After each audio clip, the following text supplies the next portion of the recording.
avec C'est notre moment. Dites oui aux actualités dans votre journal TV.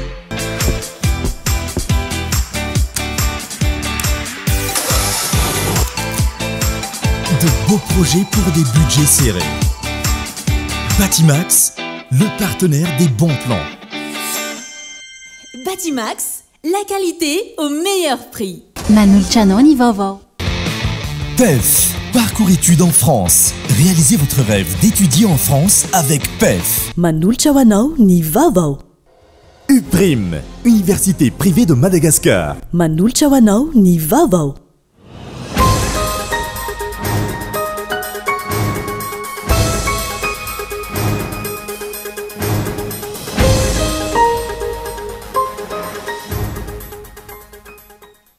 Misy tsy fifankazahoana avy eo anivon'ireo baiko sy mpanatanteraka amin'ny fitandrona ny filaminana eto amin'ny firenena ka mahatonga ireny fandrobana ireny nanoraisina azy ny fepetra samihafa. Nafana ihany koa ny hetsika fitakiana jirosorano tao Antsirana nanomboka omaly, niamafy izany androany ka tafiakatra 3 ireo maty. Miantso ny rehetra ampitsahatra ny fifandatsahan-dra, fandrobana fananan'olona sy ny fifampiantsiana ka mpanjaka ny filaminana sy ny firaisan-kina ary ny fifampianona ny teo anivony FFKM androany. Tolona tsy misy idiran-resaka politika na mpitarika politika ny an'ny Génération Z à Madagascar fa mahaleo tena tanteraka onona ambara-mpikambana androany. Anvelany vitan'iran sy Rosia androany ny sony fifanarahanm-piara-miasa fananganana tobo nokliary lehibe indrindra miisa 4 ao atsimon'ny Iran izay mitedi-bidy 5.20 miliara $. Ny antsiprian'izay.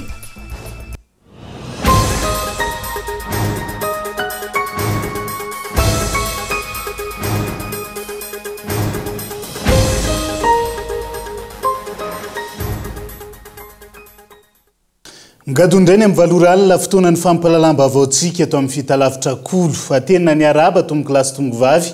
manasanao ihany koa anaraka ny antsiprian'izay mazava ho azy fantoka betsaka ao anatiny toedra raha mafampany eto amin'ny firenena ny fampalalam-bavao ny votoaty ny fampalalam-bavao amin'ity alina ity fa mialohany idirantsika ao anatin'izay matoa andatsoratra avy hatrany. Misy tsy fifankazahoana avy eo anivon'ireo baiko sy mpanatanteraka ny fitandrona ny filaminana eto amin'ny firenena ka natonga ireny fandrobana ireny nanoraisina azy ny fepetra samihafa toy ny couvre-feu sa hoe avelao eo ka natonga ny afampitehana izay sanatriavana aloha hony matoa andatsoratra ny sampana fampalalam-bavao ho any androany. Andao rahantsika mikasika izay. Tandroka arony vozona, iaro ny vahoaka sy ny fananany. Andray fepetra amin'ireo mandika lalàna sy miopefy, couvre-feu manomboka amin'ny 7 ariva hatramin'ny 10 maraina. Fa niokevitra eny tamin'ireo lehibe ny folo alinda malagasy ireo tatao anatiny 27 farany ary natao totoafy tamin'ny Aino Manjery sy tambazotra tserasera samihafa. Dia nigadona ilay 15 septambra. Raha ny tontolo andro aloha tsy niaro ny vahoaka sy ny fananany no hitany rehetra fa niaro ny mpitondra sy ny taranany. Nososena ny demokrasia sy ny etika mampitandro filaminana ka namono olona tsy manatsiny, nandratra olona tamin'ny tanapolo, nandratra olona manohy ny fiainany amin'ny andavanandro. Tsara ambana ny rond-point sy ny zaridaina teo Ambojatovo ary ny tokotanin'ny lapan'ny tanàna Analakely ary ny fandrombonan'ny polisy miaramila ary zandary. Asa na hoe volam-bahoaka no nividian'ilay lacrymogène ka mila averina amin'ny vahoaka ve? Vahoaka izay mitaky ny zony, mitaky ny rariny, mitaky ny hitsiny, manoloana ny fomba fitantanana ny firenena, ny anaovana laharam-pamehana izany herinaratra izany noho io ain'ny toekarena, ny anaovana ovaindondra rà ny famatsiana rano noho izany aina sy fahasalamana. Tamin'ny fotoana nilana azy anefa tsy hita ireo mpiary ny vahoaka sy ny fananany. Nahita mibaribary zao aza ny fandrobana sy fanombana fananana iombonana natao na andian'olona. Nilatsaka ny couvre-feu fa tony teo ihany teo. Tsy hita ireo zandary gesisy nanao ny aintsy ho zavatra nandritra ny tontolo andro. Tsy tazana ireo unité isan-karazana avy amin'ny polisy pirenena.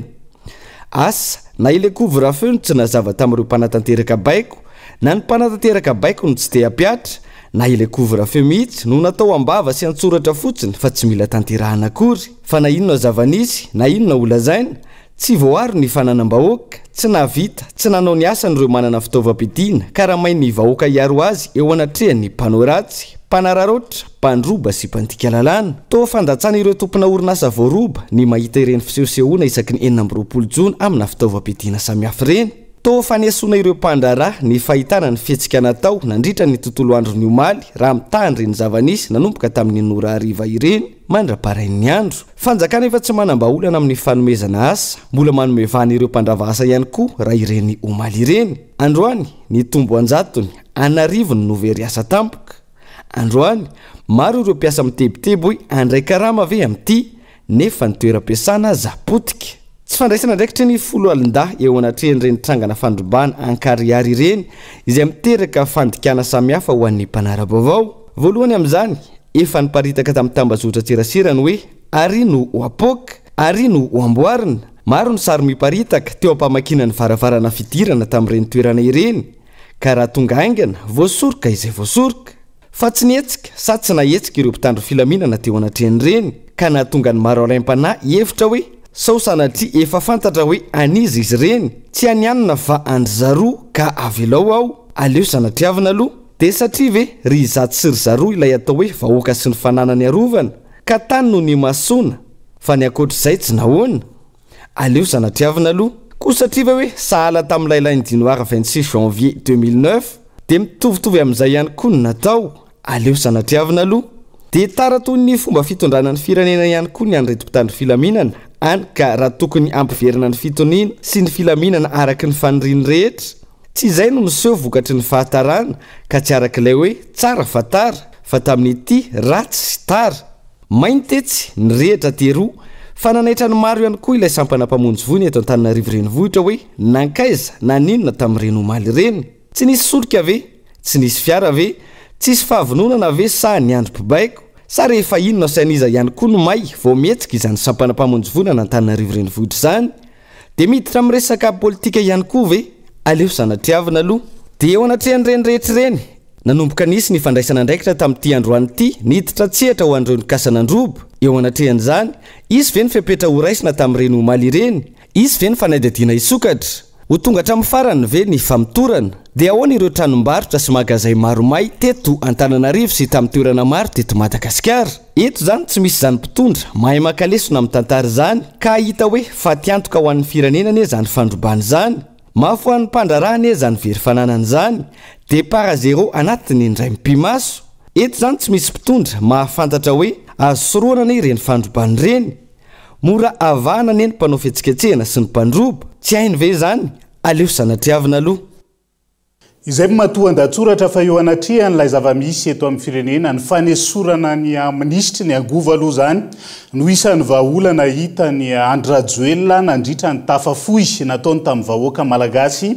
ny hariva teo fanafana ny hetsika fitakiana jiro-rano tao Antsiranana nanomboka omaly ny amafy izany androany ka tafiakatra 3 ireo maty tao aorian'ny fifandonana tamin'ny mpitandro ny filaminana ary tranombarotra iray ihany koa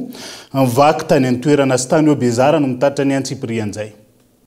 Mahatsapa marary velozho tanteraka ireo vahoaka amin'ny maha-olombelona tsy misitraka rano fisotro madio isan'andro maizina tsy misy herinaratra mazava ka izao tsy tafanomandry amin'ny fanginana manoloana ireo zava-maharary mikiky ny fiainana amam-bolana maro.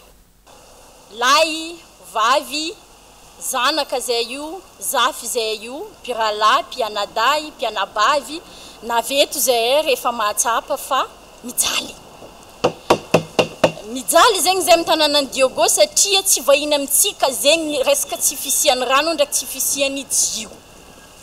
Am quartier misy aminay manokana zao efa 2 semaines mandeha sagnatrian'izay mangera an-tragnon'olo mandeha miseky an-tragnon'olo zay hay io. Hitanay zegny aminay manokana aloha efa tsy fiainagnan'olombelogno efa tsisy dignité anao amaha anao zanak'antena mbala eo koa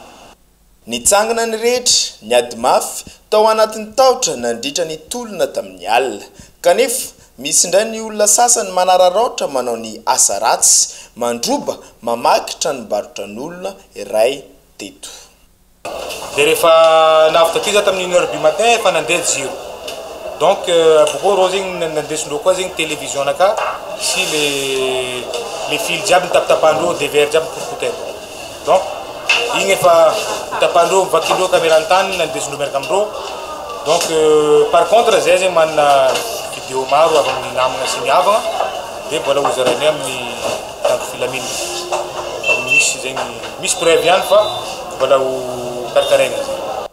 nanomboka tamin'ny sivora maraina teo na ainy amafo ny toetra raha raikitra ny fifanejena teo amin'ny vahoaka sy ireo mpitandro filaminana zay mbola zana bahoaka ihany no nahafaty olona telo lavony bala réel ary efa mahatratra 30 olona maharatra ao amin'ny hôpitaly manara-penitra na CHU Tanambao. Manoloana zany tezitra mafy ireo mpianatra université Matiavana namana Rala izay niala tao antrano ano bazary no antodiany nefa faty no nandraisan'ny namany azy. Mpianatra avy ao amin'ny faritra Sava izy io Rivaldo zanaka ny district Sambava izay nitady fahalalana aty Antsiranana. En tant que zay koa mpianatra ny université d'Antsiranana marara aminay zegny zay mitaky zoma malagasy zay mais pourquoi zay vonegna zay tsy ambela miteny zay vonegna zay zegny olo tsy andeha korontagna ndray fa andeha taky zoma malagasy zay amin'ny université ty mijaly namboka zay taka mijaly agnano boky jiro maty iseky rano tsisy andoky rano tsisy mandeha lazare tsisy rano zay mba niboaka nitaky izy vonegna namane io afara io marara aminay zay to mbola tsy ekitaky hoe andeha to mpanajagna fotony misy namanay tavela akagny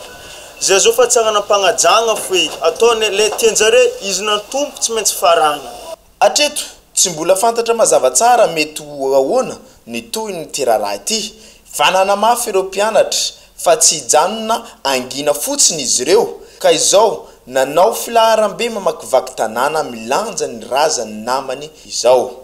Etsandany nilazany avy ao amin'ny prefektora ny Antsiranana manomboka zao fa tsisy olona mahazo mivoaka manomboka amin'ny 7 ora alina ka hatramin'ny 10 ora maraina aloha. Izay zany ny fitony zava-misy tany Antsiranana androany fa heverina eto Andrenivohitra vetivetsika. Lehilahy iray no namony ainy ary 5 toera vao sambotra nandritra ny fifandonana teo ampitandro ny filaminana sy ireo andian-jatovo ny kasa makitranom-barotra teny Tanjombato androany. Voatifitra teo amin'ny lohany no nafaty ity tovolahy ity raha ny hita teny an-toerana norarana tsy voaka ny trano avokoa ireo mponina teny amin'ny manodidina androany. Entsora Soary Malala.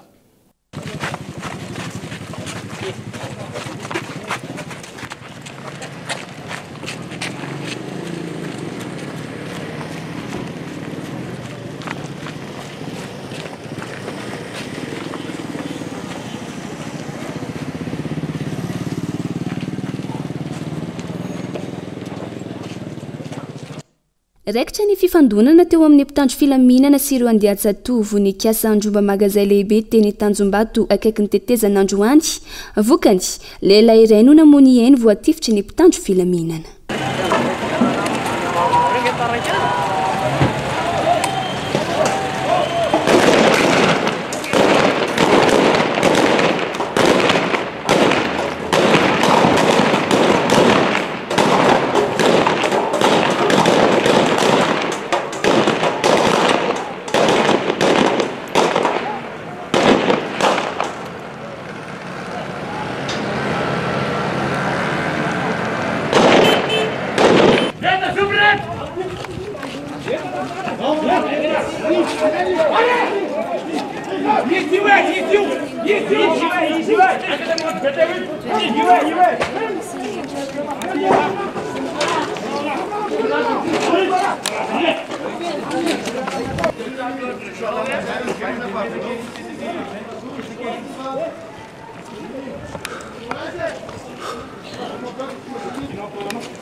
Olha só lá. Olha pneu io tsy manao manaraka anazy zany pneu sady raha napetaka ao miakatra reo sotsokona anazy ary anatiny olona efa tsy mitentsiny lehilahy manodidina ny 5 teny eo no voasambotra tsy mbola nijanona teo anefa nihetsika izay nataony reto andiajatovy reto ka mbola nitoy ny fifaninjehana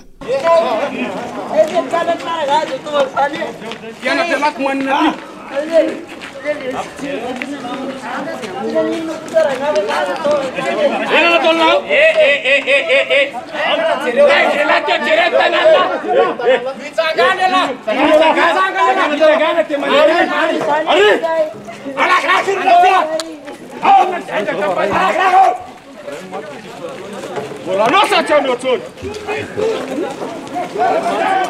Vai, filho. Vamos cá.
rehefa tonga tamin'ny 12 oratoandro teny eo mbola nitoy ny hetsika ka andiana mpitandro filaminana maro no tonga nanatevin-daharana teny antoerana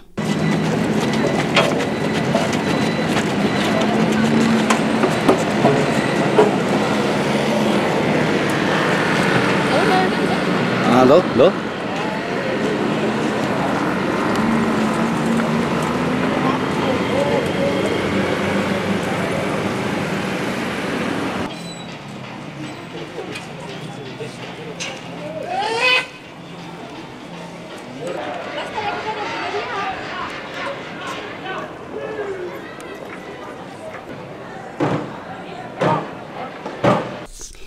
nisy mpitandro filaminana trano teny antoerana nisoroka ny mety ho fandrobana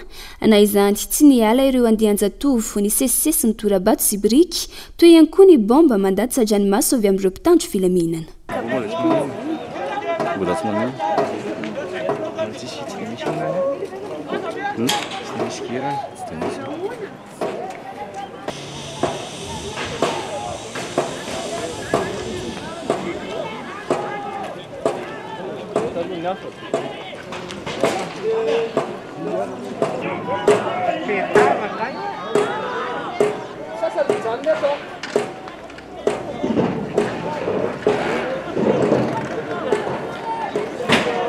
nikatona avokoa ireo trano sy tsena teny amin'ny manodidina no rarana tsy hivezivezy ihany koa ny ponina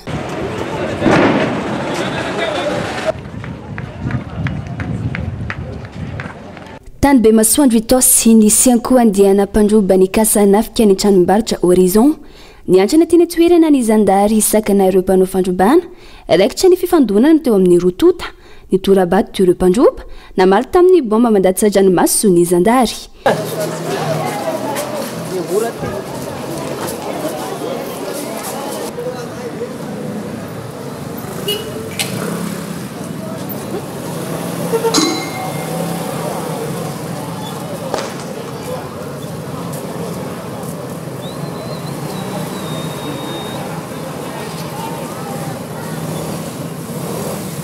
niemotra ireo mpandroba fa mbola nitoy ny toraka ny zandary ary nahavoam-pandalo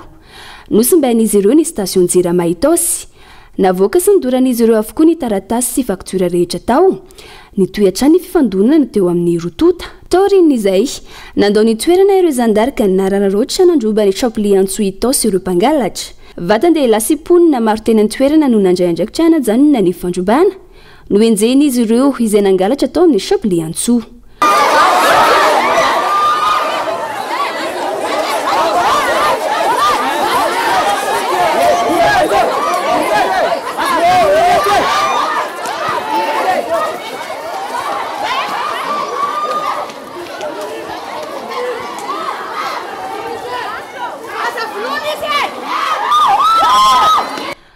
tena ntoerana taorin'izay ny fipisiny zandary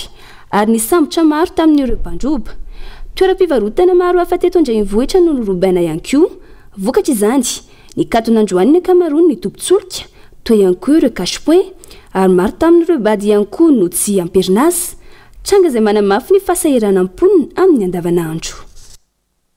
izay ny zava-nisy teny Tanjombato sy ny manodidina androany fa hiazo ny mahajanga vetivetsika hatramin'ny folo ora maraina mandra-paharivany andro ny asakoroka ny fandona ny mpitandro ny filaminana sy ireo andian-jatovy mpandroba tranombarotra atao atapy-tanàna ny mahajanga androany maro ireo naratra sy voasambotra saingy nanoho ny fandrombana ireo andian-jola tany antoerana andao rahantsika ny antsiprian'izay tsy afabela tamin'ny fandrombana nataon'ireo andian-tanora teto antapy-tanàna ny mahajanga ireo tranombarotra eto antapy-tanàna ny mahajanga saika vaky avokoa ny ankamaroan'izy ireo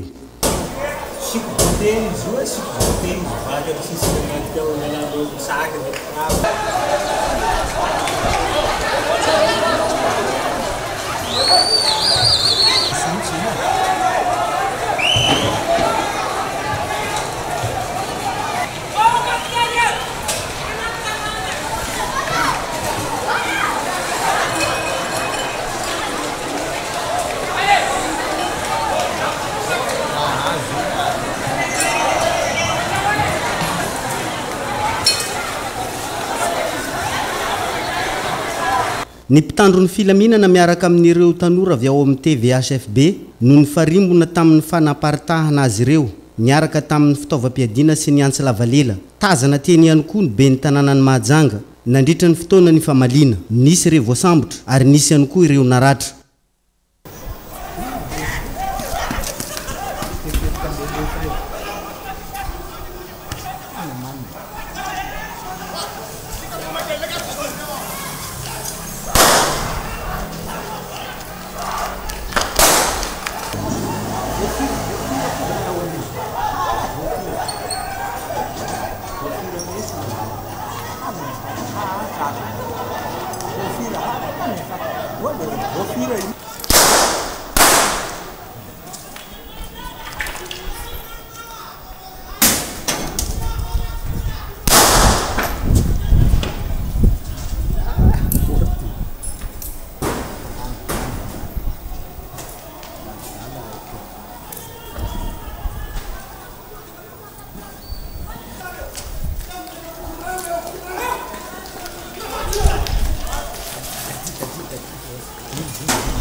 rehefa lasa ny mpitandro ny filaminana miverina indray ireto andian-tanora ireto nanoho ny fandrobana izay mbola tsy vaky amin'ireo magazay mbola mihidy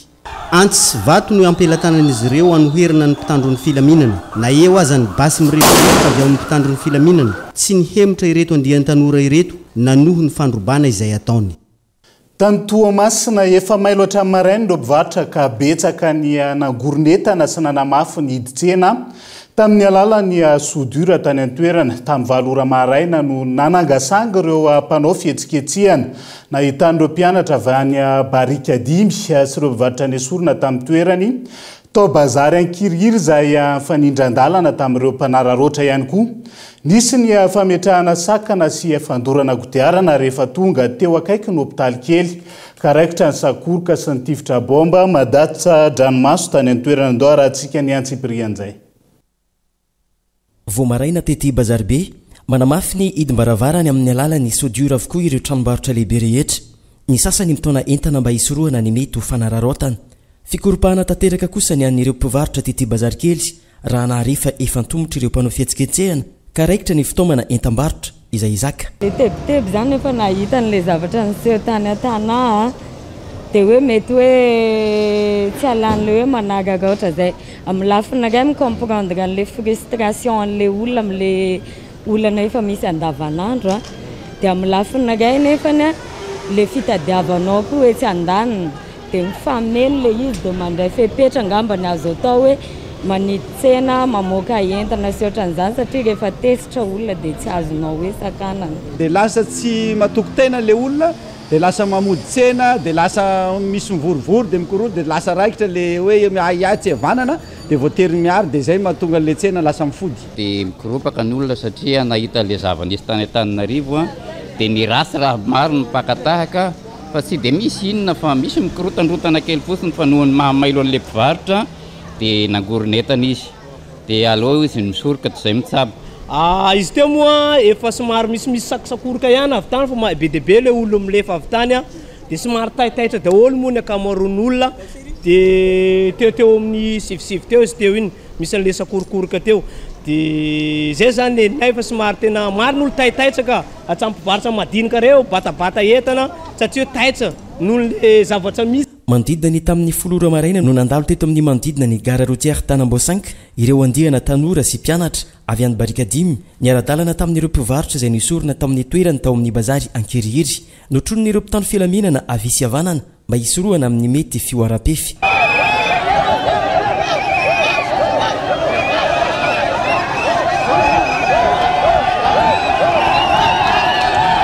nivadika toratoraka sy fandorana kodiarana teo ampovoany arabe nefa ilay filaharam-be ny ainga avy tany barikadimy rehefa tonga teto anoloany ny hôpitaly kely ka teto vao ny anafana ny toedrara izay narahana fisamborana tovolahy iray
nanatona tsikelikely ireo mpitandro ny filaminana nandrava ireo sakana nikisaka ny azo ny gare routière Tanamboasanka indray ireo mpanao fietsiketsehana teto no nisy lehilahy iray naratra mafy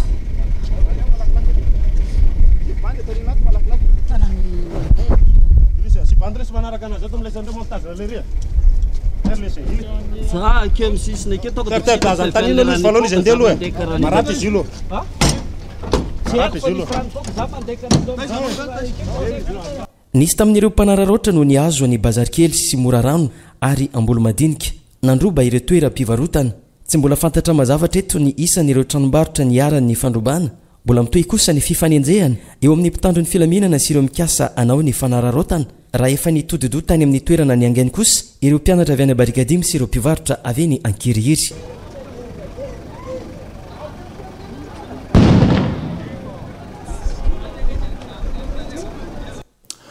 nafana ihany koa ny fifandonana teo ampitandro ny filaminana sy ireo mpanao fihetsiketsehana izay nahitana ny mpianatra ny oniversité any Toliara-Androany toa ihany koa ireo nanararoatra ka nisy ny tranombarotra vaky dimy ihany koa ireo voasambotra nandritra ny hetsika tany any toeran'Androany Bono Melize Kolotoliara nanomboka tamin'ny valora maraina filaharam-be namakivaky ny lalany manday atriny Besasavy no nanombohan'ireo mpianatra eo anivon'ny Université ny Toliara nanao ny hetsika fanairana ny mpitondra manoloana ireo olana rehetra sedray ny mpianatra sy ny olom-pirenena rehetra afaka nanao izany ankalalana izy ireo taorian'ny fampiresahana tamin'ny mpitandro filaminana izay efa niatra nateny an-toerana olana maro lafy no ilaina vahaina haingana hoy ireto mpianatra zahay anao hetsika filaminana satria miombipo amin'ny tanora namanay manerana Madagasikara manoloana ny zava-misy zay raiky voalohany. Faharoa magnaraka an'izay zahay tanora ato amin'ny université de Toliara koa dia mitaray fa misy quartier telo agnatin'ny 1 mois tsy misy jiro mijaly olo reo. Faharoa magnaraka an'izay soltana NS agnatin'ny 2 tao 3 tao zao tsisy recrutement nagnaboaky meny tam semaine ambony igny naboaky ny bakagny fa 300 sy 50 avao niboaky nefa olona vita fianara efa tsarivo ka zahay dia tsy mangeky fa aleo miala Ramatoa Michely lafa tsy ahay piasa misaotra voaloha mety hahatsapa fa tika zikanao zoro coloniser avao naho toko tsapa aro ziraha zay satria tsy afaka mamoaka hevitsy tika zany naho mbo eo frantsay io noho izany mangataka anareo force zahay mba tena hivily ty fanjakagna toy tikagny amty antikagny ty tany razagna toy tsy magnahy raha ndray maty zany naho izay ty loha hahavotsany tikagny zany. Ny hazo avy hatrany eny Besasavy izy ireo taorian'izay araka ny fampiresana tamin'ny mpitandro filaminana tonga nanatevin-daharana azy ireo ny mponina manodidina ka araikitra ny fandonana tamin'ny mpitandro filaminana izay naharitra ora maro.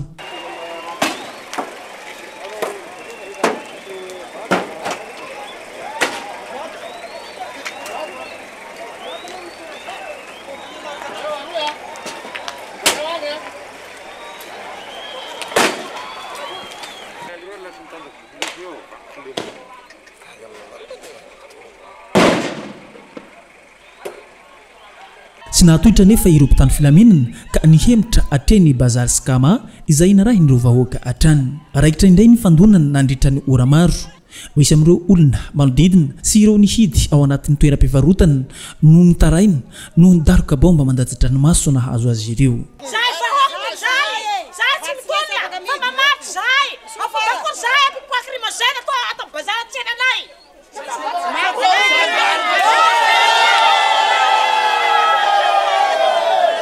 Anatanako turanjo grenade koa tsy mety zay tokony olo université avao zany tokony arozy ananay mikelikely maliniky ka tsy nikromozeny io tsy mety dokotala sasany tokony turanjo tokony université avao tokony no barazo za lo aroy tolo mitako ny zony koa zany lasa gejegejeny tokony barazo aroy tokony vujuzi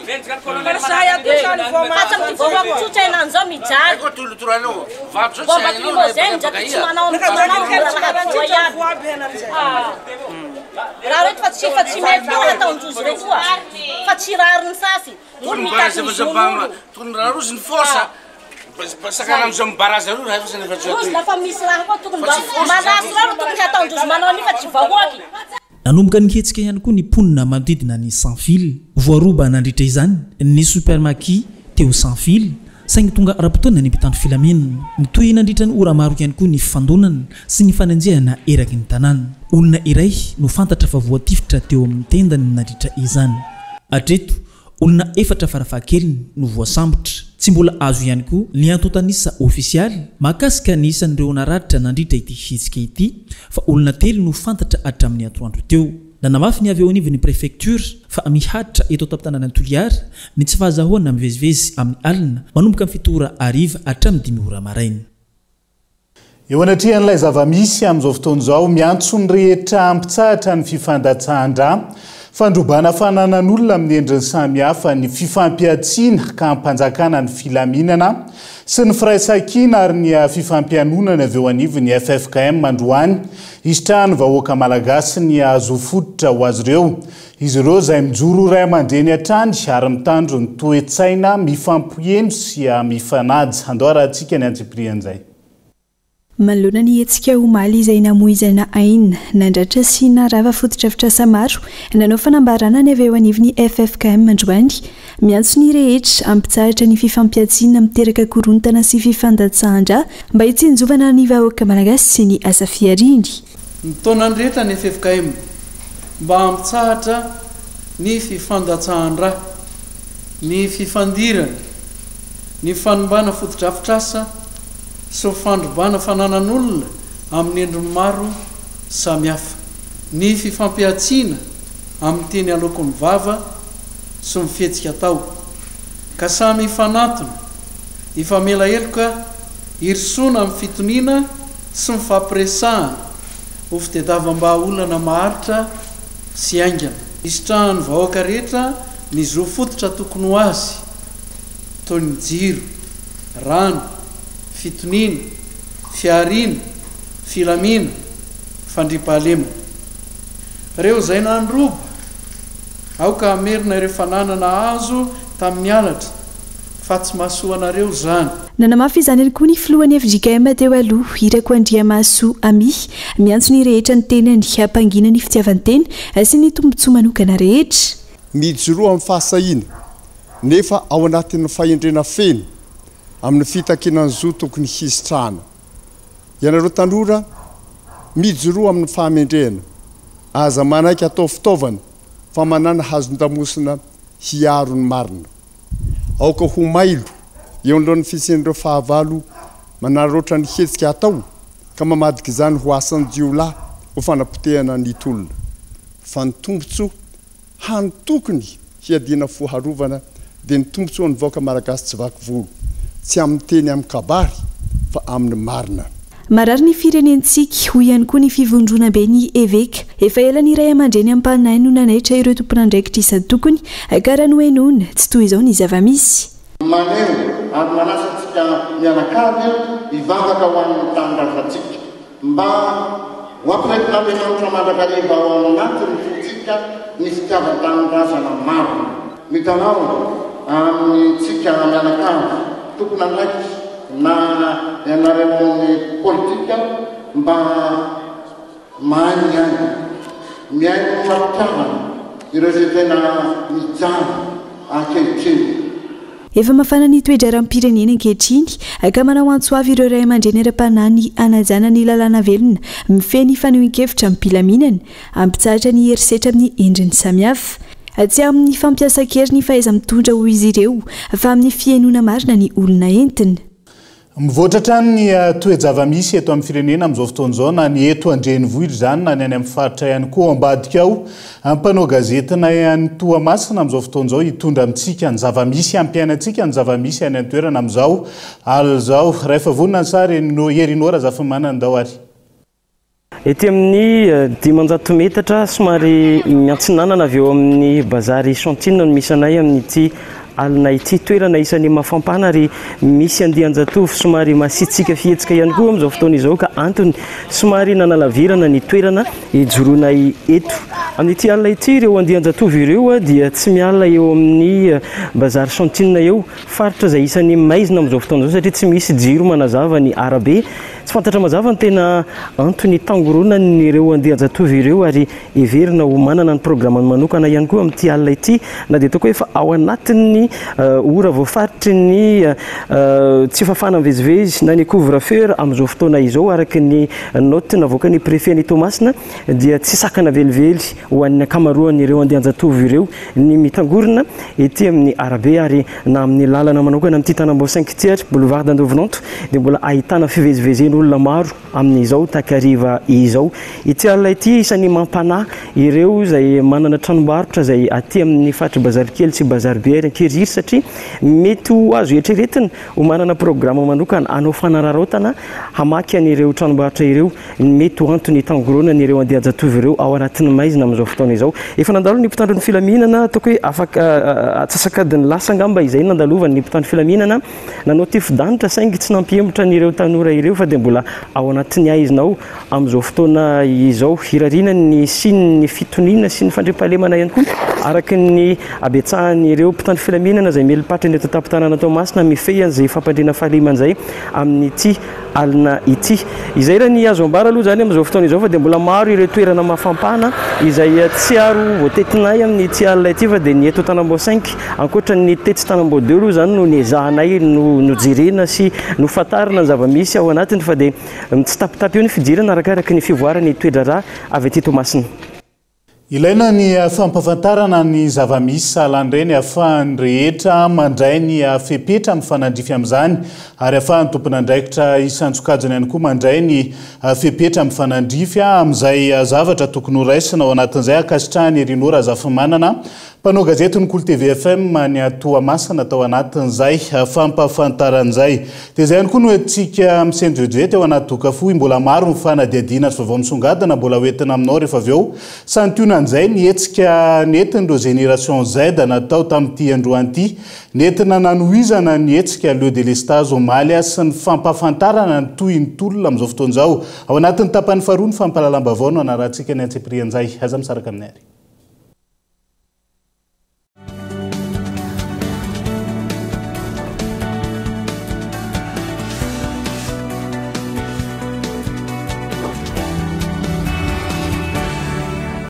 Anay baka toliara toy mamboly raha maro ako tsy tia balahazo karakarainay malagasy lafarina zato isan-jato fikarina eto atoerana manify sy maivamaivana ery raha andoky raha matsiro sy mora levony andramoka za ao an'io no mampiavaka amin'ny malagasy. Libéreo.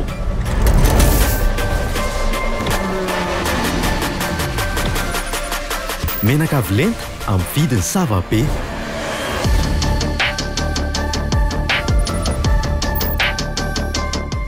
Performance daholo sady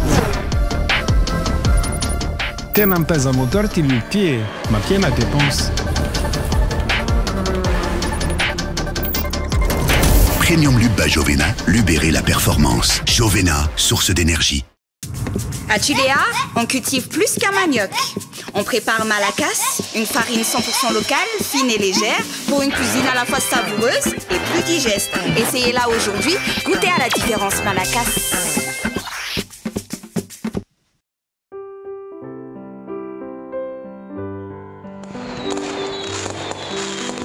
Célébrons ensemble le 10e anniversaire de Cosmos. C'est du 17 septembre au 31 octobre, des lots extraordinaires à gagner. Premier lot, des vacances fabuleuses pour 2 personnes à Dubaï, tout frais payés. Deuxième lot, télé TCL de 85 pouces. Troisième lot, réfrigérateur Samsung. Quatrième lot, canapé inclinable Axel. Cinquième lot, motocross 5e. Sixième. Au 10e lot, bon d'achat de 1 million d'ariars chacun. Le super tombola 10 ans Cosmos, c'est du 17 septembre au 31 octobre. Et si c'était vous le grand gagnant?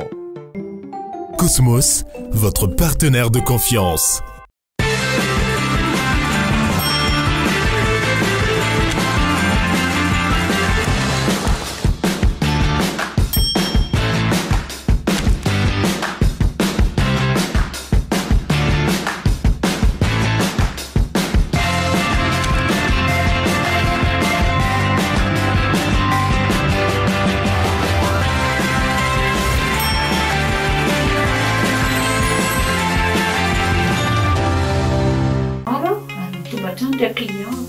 Sarobidy aminakà loatra la famille ke ny vota crédit mirindra io za afaka magnamia zara ilendreo atantrano ya pitendra fa maneno sakao nefa tsy nanana fahafanana ny anna instrument complet mitsy ambony nefa androany miaraka amin'ny rindra tanteraka ny folo nampivoatra ny fiainan'olona maro teto Madagasikara vanta crédit mirindra arahinao miaraka amin'ny mirindra tanteraka ny fikasanao.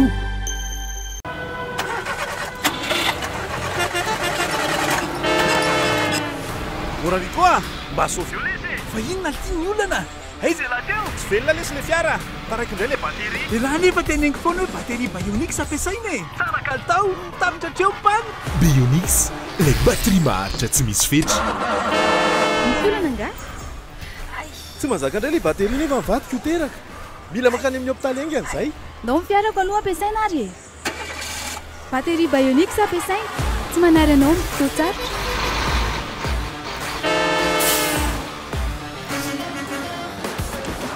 Ho antsika matianiny eo misehatry ny fitaterana, manandanja lehibe ny kalitaon'ny batterie ampiasaina mba ampirindra tsara ny asa.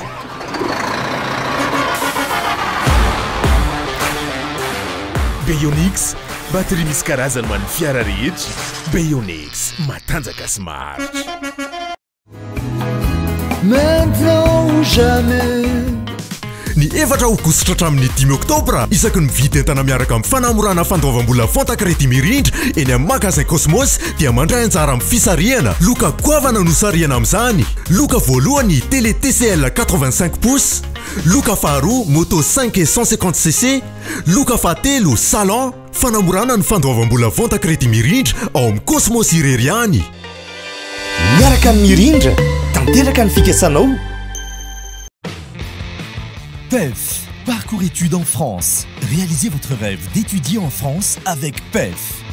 Après le bac, optez pour l'option 2+1, 2 ans à Madagascar et 1 an en France pour obtenir votre bachelor. Vous avez la licence, optez pour l'option 1+1, 1 an à Madagascar et 1 an en France pour décrocher votre master. Plusieurs filières et spécialités dans 2 prestigieuses écoles en France. Parcours études en France, Cap 3000 Anjar. Contact 038 45 085 85 020 85 085 85. Financez vos études avec le crédit PAC étudiant de la BNI Madagascar. Car votre projet d'études en France commence chez nous. UPRIM, Université privée de Madagascar. Vous avez le bac? Bravo! Vous cherchez la meilleure université pour vous accompagner à réaliser votre rêve? Écoutez, UPRIM est là pour vous. Cadre agréable et de normes, salle de classe spacieuse et lumineuse, diverses activités para-universitaires, stages et visites d'entreprise chaque année, possibilité de bourse d'études à l'étranger, cours de chinois mandarin gratuits, internet illimité et haut débit, diplôme, DTS, licence, Master 1, Master 2, reconnu par la fonction publique. 5 mentions au choix. Paramédicaux, gestion et management, droit, commerce et marketing, communication. N'attendez plus. Inscrivez-vous à l'UPRIM Andavamamb. Contact 034 11 215 08. Investissez dans une valeur sûre. Choisissez UPRIM.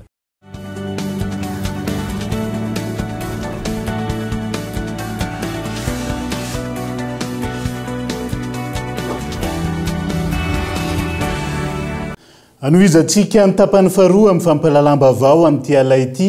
Fitakina madio an'ny zo fototra malagasy no nataon'ireo tanora omaly. Saingy nisy ireo nanararoatra ka nisiny ny fandrobana samihafa hoy ny Général Ramakavelo Désiré. Ny ao anatiny ihany no hoy fanazavany no mamboly ny korotana raha ny hita tamin'ny ireny fihetsika. Lazaina ho mitandro ny filaminana samihafa ireny. Tsy tokony hiditra amin'ny fanomezana baika eo anivo ny folondahy intsony ihany koa. Manam-boninahitra misotro ronono no sady filohany antenimerando olona ho kosa ny Généraly Rakoto Maronirina Jean Alfred tamin'ity andro anty. Daniela Munaso. Ny lina nataony fandrobana ny sehoalina ireny hiteraka savorovoro anaratsiana ny etsika madio nataon'ireo tanora Leo Délestage ho ny Généraly Ramakavelo Désiré androany. Hita fanitazapotsin'ireo mpandroba ny mpitandro ny filaminana noho ny fanazavany ka mampiseho izany fa ao anatin'ny fanapahan-kevitra androba fananan'olona. Ny nina natao reny tapany faharoa reny hiteraka savorovoro eto amin'ny firenena ary tsy vitan'izany fa aviaiza le atao hoe hevitra isiny savorovoro za dia miteny fa avy ao anatiny ihany. Ary ny fahitako ny mpitandro amin'ny filaminana ohatry ny tazapotsiny no tonga hieritreritra an'izany. Fantatra ihany ny toetran'ireo mpitandro amin'ny filaminan'ireo. Tsara rindra loatra le tapany faharoa mahatonga hieritreritra an'izany. Isiny ny fiovana zany. Tena hoe nitanjona tamin'iny isiny ny fiovana. Fa avy ao anatiny ihany rehefa mikorotana sy sahirana ny firenena mety hoe hiteraka fiovana fa iza nefa ny andimby ao ry zareo samy zareo ao anatiny ao ihany. Mila mailo ny rehetra ho ny Général Ramakavelo tsy ho atao fitaovana ka hiroboka ao anaty fandriky. Ka za zany dia mampitandrina okitsika tsy hoe hialana akatso dia amboidepona zany hoe ny teo ny maly tsy miova ary mety vao maika ao ratsy lavitra azy. Tena tsara maty paika loatra le tapany faharoa mahatonga teny izany. Oka tsy ho maimaika fa andinika tsara fa sao dia vao maika zava-doza no izay misy ny mbola hitranga. ankoatr'izay tsy tokony hisalovana ny andraikitra ireo manamboninahitra amin'ny perinasy ka anomebaiko ireto farany manamboninahitra misotro ronono no sady filohany anteny merandoholona ny jeneraly Ravalomanana Richard hoy ny jeneraly Rakotomaronirina Jean Alfred. Mialatsiny Andriamaso Tofilo ny anteny merandoholona atsaiko anao amin'ny toerana misy anao Andriamato jeneraly Ravalomanana ka milavinao Andriamato Filo satria ny filoham-pirenena moa tsy eto toerana okatsika tsy hiditra intsony fanomezana baiko andreo zandritsika zay manana andreo anjoara-toerana eo fa okitsika kosa zay manana an'izany lahara amboninahitra commandement zany ambony na eo mitafika zany eo amin'ny gendarme zany na eo amin'ny polisy pirenena zay miangavanareo ampiasao le terme hoe baïonnette intelligente aza mandray dikan'izay dia saintsainy tsara ny baiko zay omeny lebetsika ndareo moa teny fa eno ny baiko fa jereo hoe inona ny baiko tokony hotanterahana. Lasa mandray-baiko politika sy mivona amin'ny asa tokony andreketany folo alindany kehitriny noho ny fidiran'ireo tompon'andraikitra ambony amin'izany anatin'ny tontolo politika raha ny fanazavana. Fa velao an'io hevitra malalaka ny vahoaka hitakanjony amin'izay marary azy toy ny fisitrahana jiro sy rano izay zo fototra voafaritra ny lalam-pandrenana hoy ny fanehoan-kevitry ny olom-pirenena androany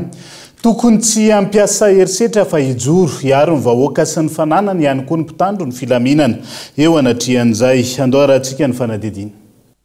Feno ny kapoaka rariny raha mitroatra ny vahoaka maneho ny heviny mitaky ny zony amin'ny fisitrahana jiro sy rano hoy ireo olom-pirenena manoloana ny hetsika Leo Delestage izay iompana ny toe-draharaha mafana ankehitriny. Antaonany maro ny jaly rano sy jiro tapaka lava ny ponina saingy tsy nahita vaholana ny mpitondra.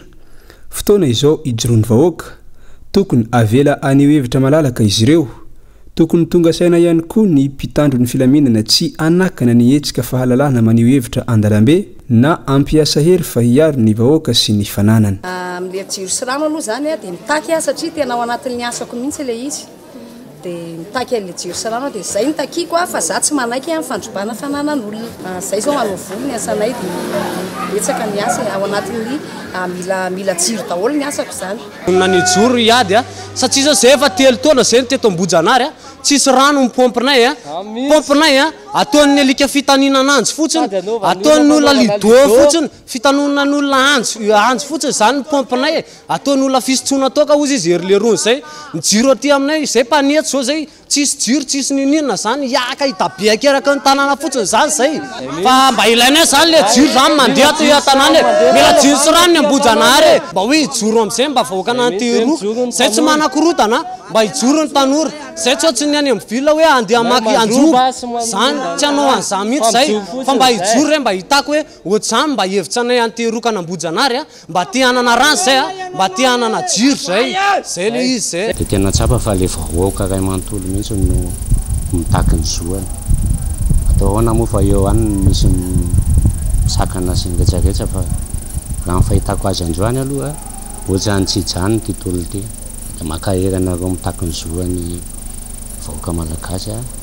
miara manohatra ny tsirariny eto misy eto amin'ny firenentsika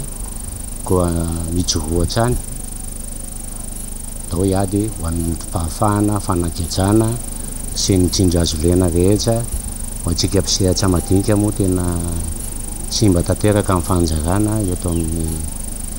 eto Antananarivo sy Madagasikara ry manontolo. Anareo mpitandro filaminana no vahoaka ohatrana ihany anareo tsy omena tsiny fa baiko ny anareo fa ny vahoaka amin'ny saina malalany ataony koa apitsaka amin'ny fahenjaina ny mpitandro filaminana ny fahenjaina mba tsy handatsa vahoaka mitaky ny zony zay mba angatahanay. Nandritra ny 7 taona tsy hita izay vaholana nomeny mpitondra saingy rehefa tezitra ny vahoaka vao mikropaka milaza fa hiezaka ampitombo ny famokarana izy ireo leo fampanantenana pokat ny vahoaka tsy fitanisana olana na fialantsiny no ilaina fa vaolana mahavaly ny filanimponiny raha ny faneo an-kevitra atrany. Ao anatin'izay faneho-kevitry ny olom-pirenena izay hatrany tokony ireo andian'olona manararoatra mandroba ny fananam-bahoaka nonosaka nampitandro ny filaminana fa tsy ny vahoaka mitaky ny azony raha ny faneho-kevitra azo androany fandrobana fananan'olona izay mbola mitohy hatramin'izao. Rina fitiavana no mitatitra ny antsiprian'izay. Tranombarotra ampolony maro no potika may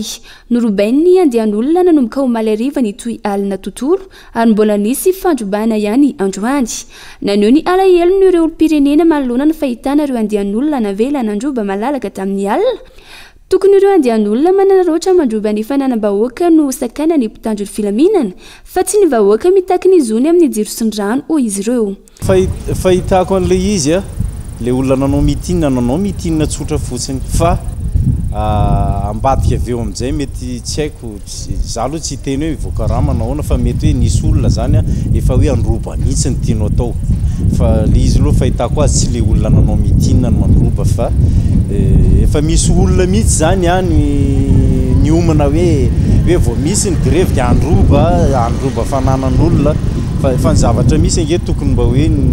tokony hoe any amin'le fandrobana amin'izay zany ny tena nampiariny jandarma ny lacrymogène sy ny hoe fisamborana fa tsy taty amin'le mitiny. Fahitako anazy za manokana zany za tsy politicien sady tsy fa fahitako azy zay no tokony ho izy hoe le olona nandroba no tokony nampiasana an'le gazy lacrymogène fa ny olona nanao mitinina zany tokony hoe navela izy anao mitinina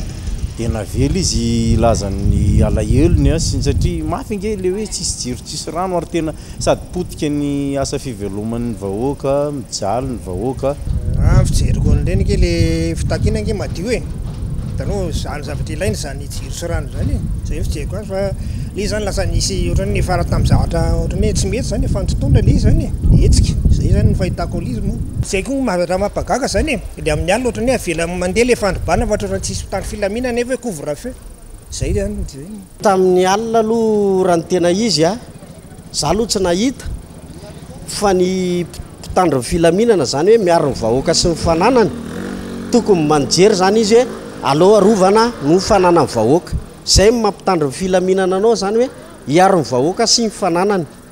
dia mpitandro ny filaminana zany tokony hoe miaro ny fanana ny vahoaka zay le izy tokony nandraindraikitra ny mpitandro ny filaminana satria miaro ny vahoaka sy ny fananany fa lasa avela gabraraka le zavatra. Samy nanamafy ireo olom-pirenena fa rary ny fitakiana ataon'ny vahoaka manoloana ny zo fototra amin'ny fisitrahana jiro sy rano ka tokony avela malalaka noho ny hevitra ny vahoaka. Fa tolona tsy misy idiran-dresaka politika napitarika politika ny an'ny génération Z à Madagascar fa mahaleo tena tanteraka hono nambaran'ireo mpikambana androany melohan'izy ireo ny fisina andian'olona mpanararoatra nandroba omaly sy androany manoloana ny tranga fanadiovana tanàna sy ny endrika nanohizany génération Z ny etsika androany ny génération Z zay nilaza fa mitony fitakiana raha mpitso andao raha antsika ny antsiprian'izay. Niaraka ny tanàna nadio androany ny génération Z taoariny ny fisina fandrobana natao nandian'olona mpanararoatra ny etsika mirahina ny génération Z amin'ny tolona hoy ny fanazavana ary tolona madio ny taterahan'izy ireo fa niavany samy tanora tsy misy ambadika politika ny azy ireo manoloana ny olany ny jiro sy ny rano. Fandraisana andraikitra le izy ao anatin'ny esprit an'le etsika zay ataonay dia ny hoe tsy manakorotana fa manarana dia fanehoanan'izay finiavana ny fanarenana zay no anohizan'ny anay eto mampifamarina ny antony Gen Z koa izy dia eto zany zay no manadio eto Tsiadana any Pasapito dia any Kadifotsy tena nisy nanakorotana ny etsika Gen Z eto anatin'le izy satria fantatra efa ny fanarana dia ny voalohany hoe ny tsy manakorotana tsy miasa ady no hoe ao anaty filaminana foana natao le etsika dia rehefa tonga ny fotoana dia fantatra mihitsy hoe izy le mpanakorotana dia zay no mahatonga ny safidy tamin'ny nanomboka tamin'ny efatra hoe efa nandeha nanomboka nody amin'izay ny olona dia rehefa nanomboka hoe ariva iny efa tsy anisan'le olona mihetsika ao anatin'ny Gen Z intsony nandray anjara. Nampiseho ny alahelo ny génération Z manoloana ireo fandrobana ny tranga omaly nataona andian'olona mpanararoatra manoloana ny fahavoazana mahazo ireo orinasa sy ny olona very asa vokatra izany nanamafy izy ireo fa mbola mitoy ny tolona ary tsy mijanona raha tsy tratra ny tanjona mivaha ny olany jiry sy ny rano angatahana ny anenjehana ireo mpanimba ny tolona madio somary ontsa be mihitsy ontsa ny fona hitan'ireny zavatra simba reny satria tsy reny mihitsy ny takina tsy reny ny tiana tongavana fitakina madionany amin'ny fosy firaisakina tsy malaka en fait zay hoe tsy maka parti politique na izay fa juste hoe le etaetanay amin'le mandidy anay hoe zao ny zavatra misy amin'ny firenena hita tsy karitra moa zany le fahatapahan-javatra rehetra ny fijaliana tsy mila hoe ny foazina ohatra nahoana tokoa zay fa hoe natsapa-tena hoe mba andao hoe hiara itolona anoro hoe angataka fangatana tsy nyle natao mirahina ireo mpikambana génération Z rehetra atambatry ny finiavana tianova ho amin'ny tsaratsara kokoa ho any ity tanindrazana ity tsy misy idirana ireo mpitarika sy mpanao politika raha ny fanazavana ankoatran'ireny fandraisana tanana nataon'ny génération Z reny toerana maro teto andreny vohitra ihany koa no nahitana fiara-mentana nanadio ireo toerana nahitana loto sy korotana vokatry ny hetsika sy fandrobana omaly fikambanana sampandraraha samihafa no nidina teny an-kianja nanatanteraka ny fanadiovana hetsika natao fiara-miombona sy fanomezan-tanana ireo mpiray tanindrazana ny arambona ho ny fanazavana azo tamin'ity androany ity iray amin'ireo orinasa vaventy sy tranombarotra lehibe lasebatra tamin'ny fandrobana omaliala teto Antananarivo ny tana Waterfront eny Ambodivona ny ray feo ireo olom-pirenena sampandraraha isan-karazany sy fikambanana samihafa ka tonga nilatsaka antsitrapo nanadio ny trano sy ny manodidina ny toerana ny siny fandrobana androany ity association fikambanam-behivavy ny miaro ny tanindrazana zany dia iaraha mahita ny zavatra nisy teto amin'ny firenetsika zay mampalahelo tena mampalahelo dia miara ory amin'izay ory dia miara ory amin'ireo tonanany zao fahavoazana be da be zao zay dia tonga eto zay mifanometanana ho any zareo amin'ny fanadiovana amin'ny fanasorana nyreto loto be vokatry ny zava-nisy teto amintsika reto tena mampalahelo tsika tena matsita zay tenenina fa zay miray fo amin'izay nitoanam-paoriana zahay association rehetra fikambanam-behivavy tonga zany hoe inona ny azo ifanometanana fona eny hoe fona mahazo dia tonga nanantona hoe inona ny azo ifanometanana inona ny azo ifanampiana mafy ny taketra hapetraka ity fandrobana ity ho ireo mpiasa satria sy mba tanteraka ny ao anatiny nanjavona ihany koa ny antota taratasy nireo mpiasa no tehirizina tao raha ny fanazavana raha ny hitantsika moa zany sy mba tanteraka ny atao amin'ny tana Waterfront very asa moa zany ny tena maromaro kokoa ny ankizy zay miasa rehetra atao amin'ny tana Waterfront nefa ny olona mamelona vady aman-janaka daholo ny tena marina ny tiako tenena zany hoe marina fa ilayntsika le hetsika tahaka ny zoantsika hoe mila rano mila jiro zoantsika mazava tsara zay fa kosa tsy tokony ao anatin'ny fanakorontanana ohatr'izao le hetsika fa tokony pasifika ilay zany ny tena maromaro kokoa tokony mba kalma fa tsy manimba zavatra lohatr'izao raha mba nanimba fotsiny koa moa nanina fa le nandrobe very daholo ny entana rehetrarehetra anjatony ireo olona very asa amin'izao fahampotehana izao ny taraina sy malahelo ireo mpiasa voakasika izany satria manana vady aman-janaka avokoa izy ireo zay niantso ny fanjakana ijery akaiky manokana momba azy ireo enjana be ny fahavoazana eto amin'ny tany Waterfront depuis maly arivo io zavatra io dia tena mampalahelo anay mpiasa surtout zany zavatra ataony le dégâts sy maly arivo satria hetsika pasifika tokony hoe ary amin'ny zavatra hafa no tiany mpanao atongavana zany amin'le jiro sy rano tapaka kanefa moa lasa korotana en général an'izao dia tena mampalahelo anay surtout zany zay mpiasa satria ato ny fivelomanay ato amin'ny tany Waterfront ny zavatra hoe tena iainanay hatramin'izay nefa ny ndray mpimaso dia vita daholo ty rehetra ty ka iangavianay dia iangavianay zany mpitondra fanjakana mba hieritreritra ny mpiasa surtout zay very asa amin'izao fotoan'izao mba hieritreritra be da be izy hoe inona ny tokony natao an'le olona very asa fa tena mampalahelo dia mampalahelo atao amin'ny tany Hôtel France aloha eo amin'ny centaine de personnes aty ambony zany atao amboniny soprette ny ambany rehetra no very asa y compris ny ao ambany zao very asa daholo tena mampalahelo mipiasa ato amin'izao fotoana manaharotra zao ny mpanaharotra tsy fantaratsony hoe izy ny tena olona ohatran'izay izy mpanaharotra fa dia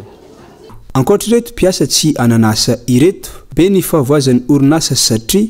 nanjavona ihany koa ny entana sy ny vola rehetra tao tsy mbola voatombatombona ny fitambarany sandany fatiantoka ho iatrano ireo mpiasa tsy nanapova nankesy na ny entana rehetra tsy nanana fotoana firy anorenana nanoronana an'le entana hatramina kofra lasany daholo vontomaly vontona nenay moa zany ny kesinay mitsanona ao hauteur ampiasana ny herinandro rehetrarehetra ny vonto mandritra ny herinandro mitsanona ao anaty kesy dia tsy hita daholo hatrano tonga dia tsy hita daholo dia tsy fantatra hoe nankaie misy an'le vonto rehetrarehetra ary tsy hita dia tsy fantatra hoe ohatrinona hoe ohatrinona ny perte na ohatriny hoana fa zao sy matateraka izao manoloana izany manameloka ireny fandrobana nataon'ny mpanararoatra ireny ireo mpiasa ireto farany izay nilaza fa tsy mbola nieritreritra ny ametraka fitoriana satria tsy fantatra mazava atreto izay tena mety ho ao ambadika ireny zavaniseho tamin'ny alina ireny tsy mieritreritra ny ametraka fitoriana satria zavatra lesiko nge en même temps ohatrany hoe mouvement populaire koa izy amin'ny lafiny reny fa nay zany ary tsy tokony any amin'ny toeram-piasana mihitsy ny tokony hoe kitiana zavatra fa ny tokony hoe anaovana acte de vandalisme ny tena maro izay ny tena mampalahelo ny entana l'armoire dia zay dossier récent rehetra zany ny récupéreny atao fa le dossier ancien dossier rehetra zany najanona daholo ny dossier sasany satria zavatra tsy zaka tsony le izy ny tena maro efa tonga ao patron dia miandro ny décision patron zany iny tokony atao fa atreto zany zany mbola mitona ny ambony le tsy lasany zalahy dia amikambony entana kely le juste hoe frigo sy amikambony reny efa pdp moa lasa frigo ny ary maromaro koa lasa fa le amikambo sy any to aminay io dia hitanareo amin'izao zao sisa ankoatra ny teo ambodivony toerana maromaro teto andrenivohitra ihany koa no nahitana fanadiovana nataon'ireo olom-pirenena androany toy ny teny Analakely, Ampasapito, Ampasanimalo, Tsiadana, Ankadifotsy sy ny sisa. Fa io anatrehan'ilay zava-misy eto amin'ny firenena amin'izao fotoana izao manameloka ny tsy fiarovana sy ny famerana ny olom-pirenena ny hevitra ny kalalana sy ampilaminana na CSS na syndicat ny mpampianatra pikaroka sy pikaroka mpampianatra androany araka ny fanambarana melohana izy ireo ihany koa ny tsy fanajana ny lalam-panorenana ny fandratrana sy famonoana ny olom-pirenena maneho hevitra eo koa ny tsy fandraisana andraikitra ny tompona andraikitra isan'ambaratonga ny teo anatrihan'ireo fandrobana sesilany na ny fananan'olon-tsotra zany na orinasa izay nampanaovana vondron'olona voakarama farany mankahery tsy miompo amin'ireo rehetra naratra ny arambona rava fanana ny hary ny fianakavian'ireo ny arambona ihany koa izy ireo tamin'ity androany fa ankoatra ny tao Frantsa nanao ny fanohanany ny hetsika Leo Délestage sy ny tsy fisindrano ihany koa ny malagasy monina ny Allemagne ary namoaka izany tamin'ny tambazotra ny tserasera andao rahantsika ny antsipirian'izay.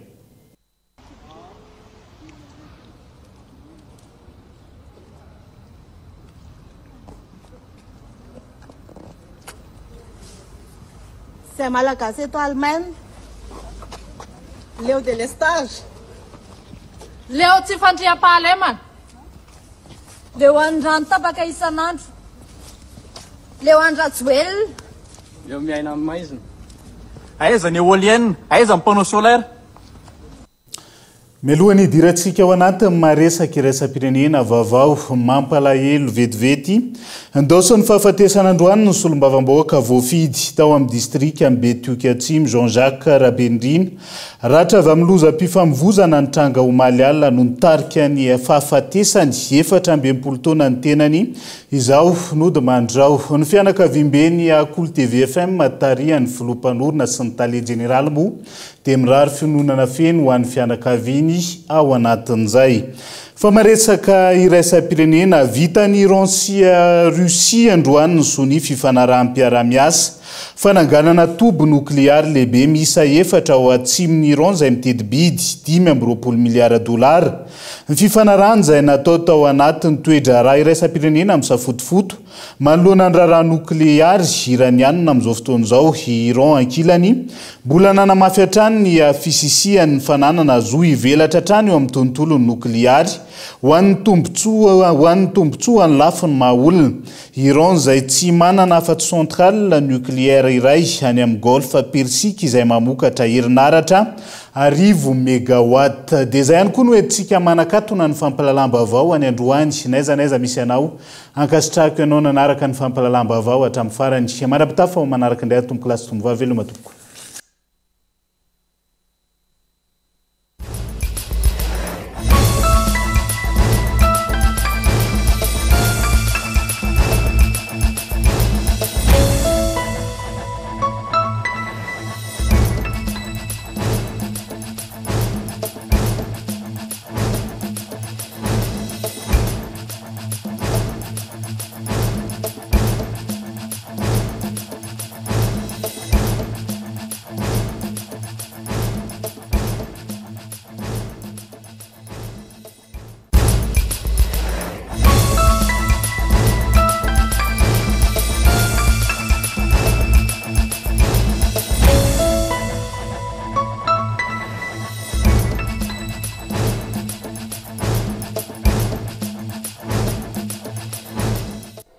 UPRIM, Université privée de Madagascar. Nanolotra ho anao teo ny vaovao. Université PEF,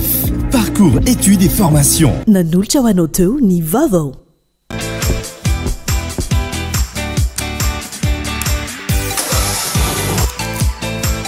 De beaux projets pour des budgets serrés.